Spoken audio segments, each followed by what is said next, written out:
Reactivating Mabel by the Sourdough Baker. Day 1. Check the description for a supplies list concerning reactivation, if needed. Open up your packet of sourdough starter and remove the desiccant packet. Pour the contents of the packet into a 16-ounce glass jar.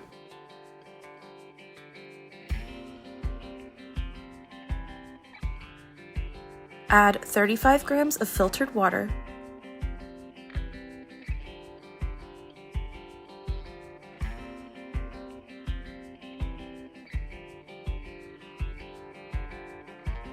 and 25 grams of your choice of flour to the jar.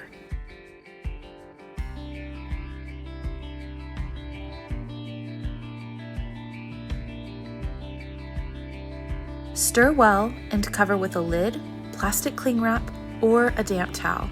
Let Mabel sit at room temperature for 24 to 48 hours until bubbles appear prominently on the surface. Check the description for what to do if you are not seeing many bubbles by 48 hours. Day 2. Add 50 grams of water,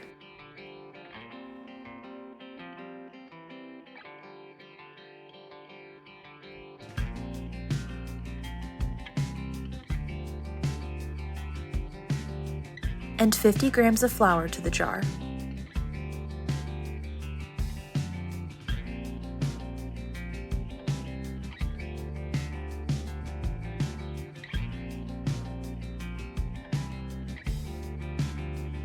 Stir well and cover.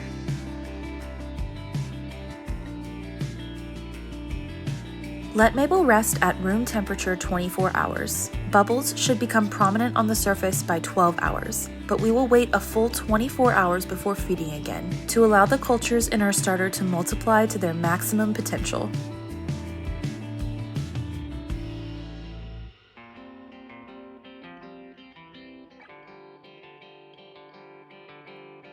Day 3, morning. Discard all except for 25 grams of starter. I'm transferring 25 grams to a new 16-ounce glass jar.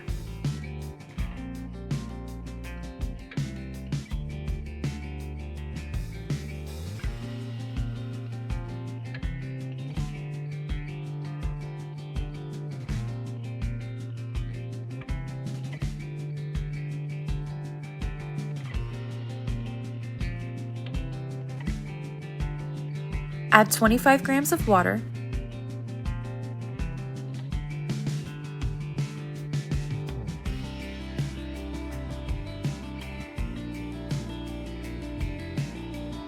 and 25 grams of flour to the jar.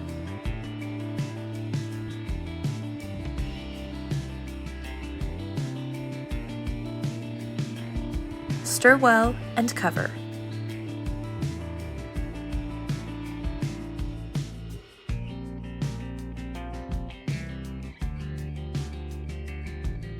Since Mabel isn't quite ready for bread, the extra starter can be saved for a discard recipe. Seal the jar tightly and refrigerate. Let Mabel rest at room temperature for 12 hours.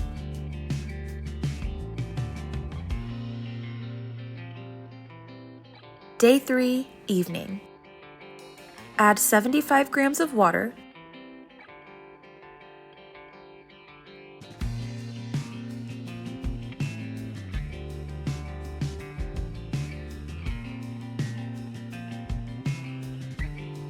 and 75 grams of flour to the jar.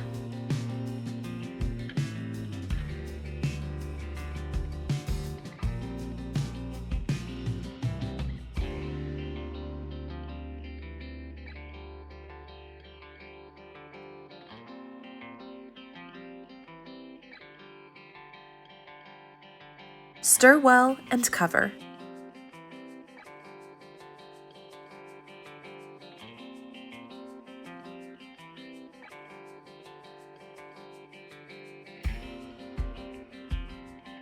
Add a rubber band to the jar to track growth. When she's ready, she will double or more in size in 12 hours. We can see here that Mabel is getting stronger already, but she's not quite ready for bread. When she is, she will rise to the top of the jar.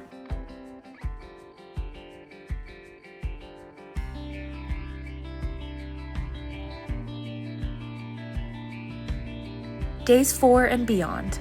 Repeat day 3 infinitely until Mabel is doubling in size and passes a float test, 5 to 7 days.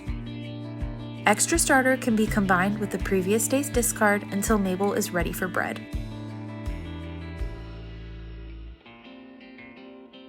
Seal the jar tightly and refrigerate.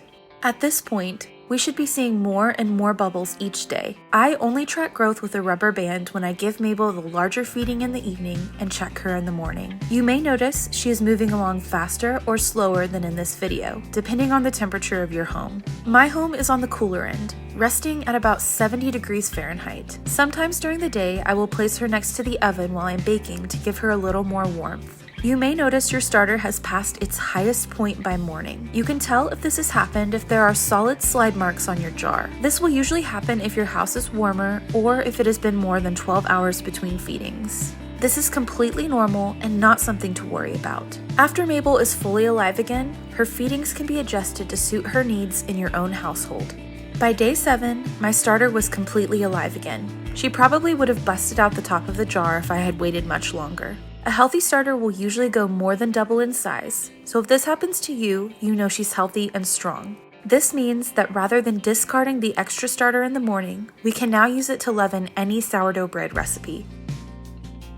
Mabel will pass a float test at her highest point, after she has at least doubled in size. A teaspoon of Mabel dropped in a cup of water should float.